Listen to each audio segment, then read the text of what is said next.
বন্দে মাতরম। আজ আমি লক্ষ্য করছি সারা ভারতবর্ষ জুড়ে বাংলাদেশি সমস্যায় তারা বিচলিত, উদ্বিগ্ন এবং সঙ্গে সঙ্গে এই সমস্যার সমাধানের জন্য সারা ভারতবর্ষের মানুষ আজ এগিয়ে এসেছে। সত্যিই তো এটা হওয়ার কথাই ছিল, কিন্তু বাংলাদেশি সমস্যার কারণ সময় জানার জন্য একটুখানি পিছনে যেতে হবে। আপনাদের মনে আছে সে 1971 সাল, যখন লাখে লাখে আমার হিন্দু ভাই বোন পূর্ব পাকিস্তান সরকারের সংগঠিত অত্যাচারিত হয়ে ওই দেশ ছেড়ে ভারতের বুকে আশ্রয় নিয়েছিল। আমার কত মা বোনের ইজ্জত গিয়েছিল সেদিন, কত তরুণ তাজা নওজওয়ানের সেই রক্তমাখা দেহ ওই পূর্ব পাকিস্তানের বুকে পড়েছিল। অবশেষে 1 কোটি শরণার্থী এই ভারতবর্ষের বুকে আশ্রয় নিয়েছিল। ভারতবর্ষের মানুষ সেদিন আমার শরণার্থী ভাই বোনদের খাইয়েছিল, পরিয়েছিল। সেদিন একটা বিশ্বযুদ্ধ হওয়ার সম্ভাবনা দেখা দিয়েছিল। আমেরিকা তার সে বিশাল নৌবহর নিয়ে ভারতের উদ্দেশ্যে যখন যাত্রা করলো, সৌভাগ্য ছিল ভারতের, রাশিয়া ভারতের পাশে ছিল, তাই সেদিন বিশ্বযুদ্ধটা আর হয়নি।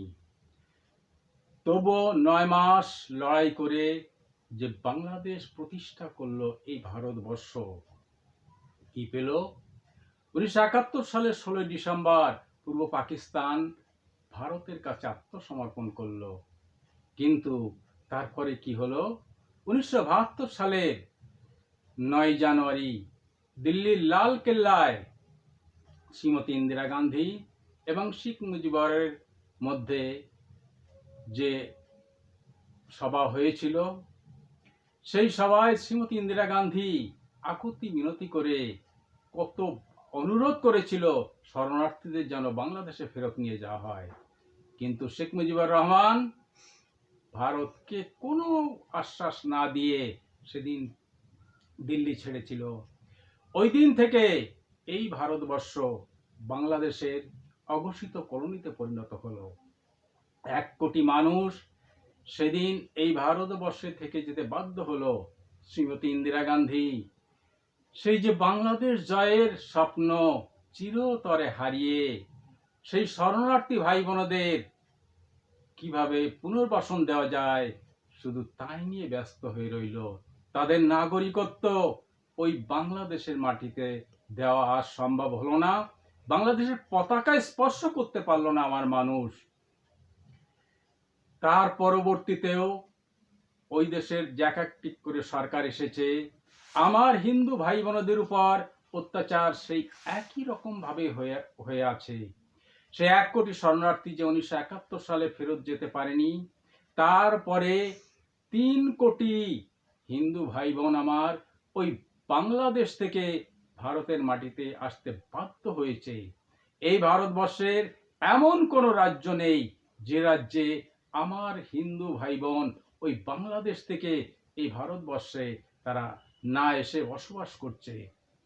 অত্যাচারে অত্যাচারিত হয়ে সর্বশান্ত হয়ে তারা এই ভারতের মাটিতে আশ্রয় নিয়েছে।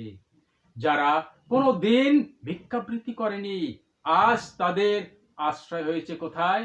রেল লাইনের ধারে, খালের পাড়ে, রাস্তার পাড়ে। এমনি ভাবে ভারতবর্ষের দিকে দিকে তারা অসহায়ের মতো জীবন যাপন করছে। আজ ভারতবর্ষের বিভিন্ন দিকে আমার শরণার্থী ভাই বোনদের জন্য যে ক্যাম্প খোলার উদ্যোগ শুরু হয়েছে, আমি তাকে সাধুবাদ জানাই। হ্যাঁ, আপনারা এই ভারতবর্ষের সমস্ত রাজ্যকে এবং কেন্দ্র সরকারকে আমি আবেদন করছি, অনুরোধ করছি, আমার হিন্দু ভাই বোনদেরকে আন্তর্জাতিক নিয়মে শরণার্থী হিসাবে আপনারা তাদের সঙ্গে ব্যবহার করুন এবং তাদেরকে আশ্রয় দিন, যতক্ষণ পর্যন্ত আমার ওই সুজলা সুফলা বঙ্গভূমির মাটি, ওই খুলনা, যশোর, বরিশাল, ফরিদপুর, পটুয়াখালী, কুষ্টিয়ার মাটি নিয়ে যতক্ষণ পর্যন্ত বঙ্গভূমি আমার দখল না হচ্ছে ততক্ষণ পর্যন্ত এই শরণার্থী মানুষ যেন আপনারা সুন্দরভাবে এই ভারতবর্ষে তাদেরকে আশ্রয় দেন, সেই আশাই করছি। এবং আমি চাই এই ভারতবর্ষ বাংলাদেশের যে অঘোষিত কলোনি রূপে এই সুদীর্ঘদিন হয়ে আছে, এই ভারতবর্ষ থেকে আমার সমস্ত মানুষদের নিয়ে এই সমস্যার আমি চিরতরে সমাধান করব, এই আমার একান্ত কাম্য এবং এই আমার কাজ।